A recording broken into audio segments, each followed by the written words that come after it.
जनता तहलका देख रहे सभी दर्शकों को पंकज कुमार का नमस्कार। इस समय इंद्री उद्यम सिंह चौक पर पहुंचे हैं, जहां पर आप देख सकते हैं इस समय नीलोखेड़ी से इस समय चलकर जो यात्रा इस समय पहुंची है उसका स्वागत इस समय किया जा रहा है, जिसकी लाइव तस्वीर आप देख सकते हैं। इस समय आपको बता दें जो इस समय उद्यम सिंह चौक है उस पर जो उद्यम सिंह की मूर्ति पर माल्यार्पण किया जाएगा और ये जो यात्रा पहुंची है उसका क्या कुछ मकसद है ये सब जानने का प्रयास किया जाएगा। लाइव तस्वीर आपको दिखाई जा रही है इस समय इंद्री उद्यम सिंह चौक से, जहां पर डॉक्टर सुनील पवार भी पहुंचे हैं, कांग्रेस के नेता हैं और तमाम जो इस समय कार्यकर्ता और नेता हैं वो इस समय शहीद की चित्र पर माल्यार्पण करते नजर आएंगे, जिसकी लाइव तस्वीर आप देख सकते हैं। आप लोगों से अपील की खबर को लाइक और शेयर जरूर करते रहें। देख सकते हैं समय उद्यम सिंह की मूर्ति पर इस समय माल्यार्पण करते नजर आ रहे हैं। लाइव तस्वीरें दिखाई जा रही है। नीलोखेड़ी से यात्रा चलकर यहाँ इंद्री पहुंची है और इंद्री इसका समापन किया जाएगा, जिसकी लाइव तस्वीरें देख सकते हैं। तो इंद्री पहुंची इस समय संकल्प यात्रा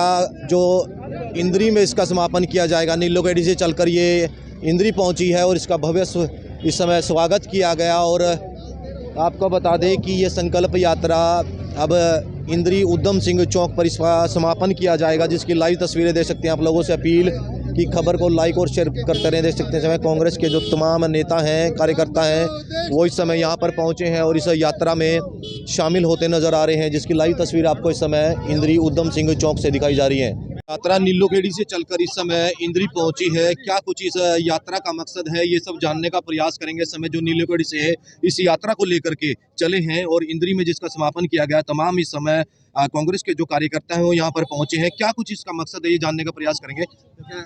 कहाँ से आप लोग चले और क्या कुछ करेंगे। देखिए, ये यात्रा 6 दिसंबर से बाबा साहब भीमराव अंबेडकर के परिनिर्वाण दिवस पे तरावड़ी से शुरू हुई थी। तरावड़ी से निसिंग अब नीलोखेड़ी से इंद्री पहुंची है। इसका मेन मकसद आज जो संविधान से छेड़छाड़ हो रही है उसके खिलाफ है। संविधान बचाओ देश बचाओ सद्भावना यात्रा। जिस तरीके से ये सरकार नफरत फैला रही है और इस देश को तोड़ने के लिए संविधान को ही धज्जियां उड़ाने का काम कर रही है। कल ही सरकार ने एक बिल पास किया है जिसके अंदर प्रधानमंत्री और उनके मंत्री मिलकर जेबी चुनाव आयुक्त बनाएंगे, यानी जिनके कठपुतली चुनाव आयुक्त, जिससे इस देश में निष्पक्ष चुनाव होने की संभावना बिल्कुल खत्म हो चुकी है और इस देश के लोकतंत्र को बहुत भारी खतरा है। इसीलिए इस देश के संविधान को बचाने के लिए, इस देश के लोकतंत्र को बचाने के लिए और तमाम लोगों के, आम लोगों के हक हकूक को बचाने के लिए ये यात्रा निकाली गई है, ताकि इन अधिकारों की रक्षा की जा सके, संविधान की रक्षा की जा सके। लगता क्या है कि अधिकारों की रक्षा नहीं हो पा रही। अधिकार मिल कर रहे हैं, अधिकार मिल कर रहे हैं। एक हमारी पहलवान बेटियां धरने पे बैठी थी कि हमारे साथ ज्यादती हुई है। क्या उनकी ज्यादती के खिलाफ कार्रवाई की? क्या उनको उनका हक मिला, न्याय मिला? हमारे किसान भाइयों को रोन दिया गया अजय टेनी मिश्रा के गुंडों के द्वारा। क्या उस होम मिनिस्टर को इस्तीफा लिया गया? क्या इस देश के किसानों को इंसाफ दिया गया? 750 किसान शहीद हो गए। क्या उनको इंसाफ मिला? क्या उनके अधिकार मिले? क्या न्यूनतम मूल्य का अधिकार मिला? क्या मनरेगा सभी मजदूरों को मिल रही है? उनका अधिकार मिल रहा है? नहीं मिल रहा ना। आज अधिकार मिल कर रहे हैं। खैरात इन्होंने देखिए अधिकारों को खत्म करके लाभार्थी बना दिया। ये लाभार्थी सम्मेलन कर रहे हैं। शर्म नहीं आई इनको। मुझे तो बताते शर्म आ रही है। इस देश की जनता का पैसा इस देश की जनता को देना ही लाभार्थी घोषित कर देना है उनको। चलो और भी यहाँ पर जो नेता हैं, कार्यकर्ता, उनसे जान लेते हैं क्या कुछ कहेंगे। इन तरह के कार्यक्रमों से कुछ सीख मिलेगी सरकार को? देखो, सरकार तो गूंगी बहरी है। हम जो संघर्ष करते हैं, लोगों को जागरूक कर रहे हैं, हर नीलोखेड़ी से चल के यहाँ तक है, इंद्री तक ये काम हमारा है। आगे जागरूक कर रहे हैं लोगों को हक नहीं मिल रहा। तानाशाही गवर्नमेंट है। कल इन्होंने एक नया गवर्नमेंट बना दी, नई एक पॉलिसी बना दी, नया कानून बना दिया।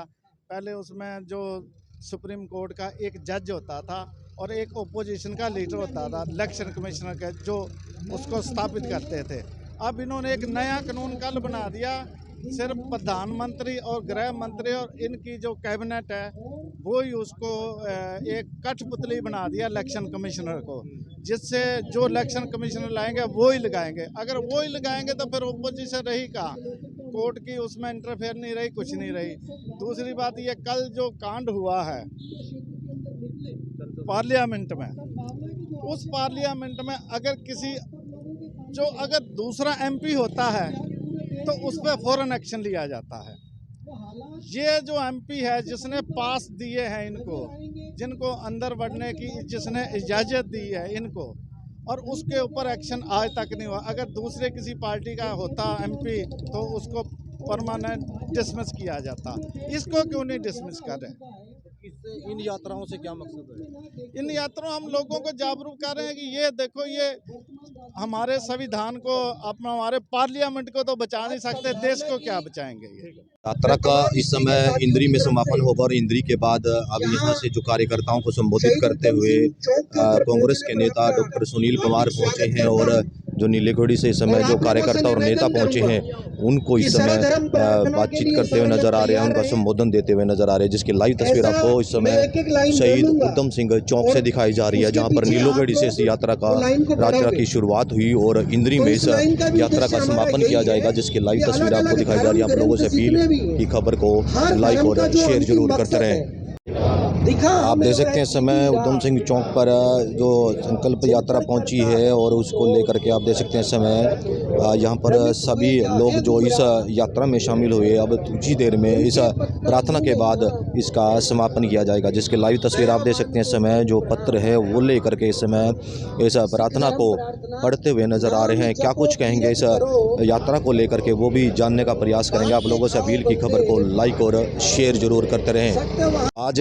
इंद्री में इस यात्रा का समापन किया गया है। हमारे साथ कांग्रेस के नेता हैं डॉक्टर सुनील पवार, उनसे जान लेते हैं क्या कुछ मकसद है इस यात्रा का। नीलोखेड़ी से चलकर ये इंद्री पहुंची है, क्या मकसद है? देखिए, ये सद्भावना पदयात्रा किसान मजदूर संगठन के नेतृत्व में, जिसके ज़िले के अध्यक्ष जसवंत जी हैं और पूरे हरियाणा के अध्यक्ष धीरज गाबा जी, दोनों लोग जिस तरीके से पूरे देश के अंदर आज वर्तमान परिस्थिति के अंदर वो धर्म और जाति के नाम पर बंटवारे का काम वर्तमान सरकार कर रही है। आपने देखा कि कोरोना का समय आया तो पूरा का पूरा ठीकरा कोरोना फैलाने का एक धर्म विशेष के माथे पर फोड़ने का कार्य किया। इसी तरीके से जब किसान आंदोलन हुआ और लाखों की संख्या के अंदर जब दिल्ली की दहलीज के ऊपर हम लोग बैठे थे तो सिख समाज के बारे में अलग अलग प्रकार की भ्रांतियां फैलाने का काम इस वर्तमान सरकार ने किया। और इसी तरीके से मणिपुर में दो समुदायों को आपस में लड़वा के आगजनी के हवाले करने का काम भी वर्तमान सरकार ने किया। और इस देश के प्रधानमंत्री के मुंह से आज तक सद्भावना के लिए दो शब्द नहीं निकले। आज वर्तमान परिस्थिति के अंदर जो आवश्यकता है कि राहुल गांधी जी ने 4000 किलोमीटर की जो पदयात्रा की, जो हाथ से हाथ जोड़ो अभियान, प्रेम का संदेश लेकर राहुल जी निकले, तो आज वही प्रेम का संदेश पूरे भारतवर्ष के अंदर गली गली कुचे कुचे में लेके जाने की आवश्यकता है। आज उसी के तहत ये पदयात्रा नीलोखेड़ी से आज सुबह शुरू हुई। अब सायं शहीद उधम सिंह चौक इंद्री के सामने सर्वधर्म प्रार्थना के साथ इसका समापन हुआ। लेकिन ये आज के दिन का समापन है, इस यात्रा का समापन नहीं हुआ। ये लगातार चलती रहेगी, कभी इस ज़िले में कभी दूसरे ज़िले में। तो निश्चित तौर पर भाईचारे का संदेश और भारत को अखंड बनाने का संदेश इस यात्रा से का जो है वो मकसद है। और मैं आप लोगों का भी, जितने पत्रकार साथी हैं, मैं आप लोगों का भी बहुत बहुत धन्यवाद करना चाहता हूं कि वर्तमान परिस्थिति के अंदर जो प्रेम की बात करने वाले लोग हैं और उनकी बात को कवर करने वाले जितने भी मीडिया के लोग हैं, उनके सर के ऊपर खतरा मंडराता रहता है। लेकिन आप निर्भीक होकर इस कार्यक्रम को कवर करने के लिए आए, आपका भी शुक्रिया। और तमाम साथी जिन्होंने सर्वधर्म प्रार्थना में भागीदारी रखी, उनका तहे दिल से शुक्रगुजार। इस यात्रा से लोगों पर क्या असर पड़ेगा? डेफिनेटली आपने देखा कि सर्वधर्म प्रार्थना के अंदर हर धर्म का जो सार था वो प्रेम था। जीवन प्रेम से शुरू होता है और प्रेम पे ही ख़त्म होना चाहिए। अगर नफ़रत कहीं पे आती है तो नफ़रत सत्य नहीं है, वो असत्य है। तो आज इसका डेफिनेटली लोगों के ऊपर बहुत अच्छा प्रभाव पड़ेगा और हम व्यक्ति को व्यक्ति की नज़र से देखेंगे, मनुष्य को मनुष्य की नज़र से देखेंगे। हम उसकी जात और धर्म के नाम से मनुष्य को नहीं देखेंगे। मौजूदा सरकार को इस यात्रा से कोई असर पड़ेगा, कोई सीख मिलेगी? मौजूदा सरकार को सचेत करना ही हमारा मकसद नहीं है। सरकारें आती हैं, जाती हैं, बदलती हैं, अपने अपने तरीके से बंटवारा और जोड़ने का काम करती हैं। आज दो ही प्रकार के विचारों का टकराव तो इस देश के अंदर है। आज एक टकराव है सांप्रदायिक और दूसरा उसके सामने खड़ा है सद्भाव। तो जो सांप्रदायिकता के नाम पर पोलराइजेशन का काम इस दुनिया के अंदर, इस देश के अंदर कर रहे हैं, वो ताकतें आज सत्ता के अंदर है। विपक्ष के अंदर जो लोग खड़े हैं वो सिर्फ प्रेम का संदेश लेकर लोगों के बीच में घूम रहे हैं। तो ये एक वैचारिक टकराव है।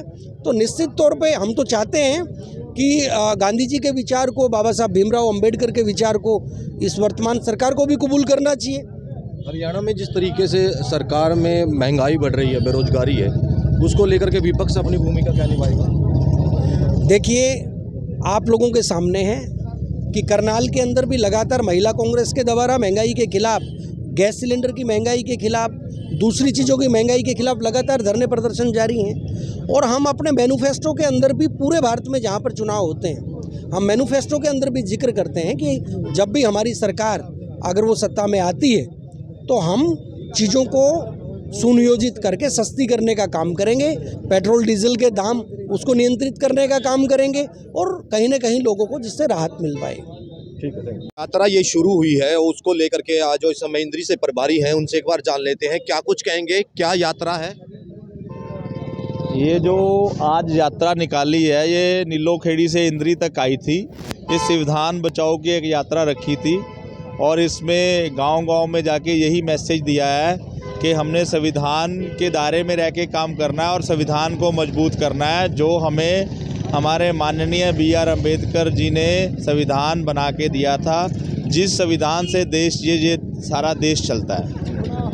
मकसद क्या है? मकसद ये है कि आप देख रहे हो कि जो ये बीजेपी की सरकार है, मोदी की सरकार है, ये आए दिन संविधान को कमज़ोर करने की बात करती है, संविधान से छेड़छाड़ की बात करती है। जो लोग संविधान के दायरे में रहते हैं, जिनको संविधान की ताकत पता है, क्योंकि ये संविधान ने हमें वोट का अधिकार दिया, रहने का अधिकार दिया, हमें बहुत सारे बोलने का, खाने का, कैसे कानून है, इसमें बहुत सारे अधिकार संविधान हमें देता है।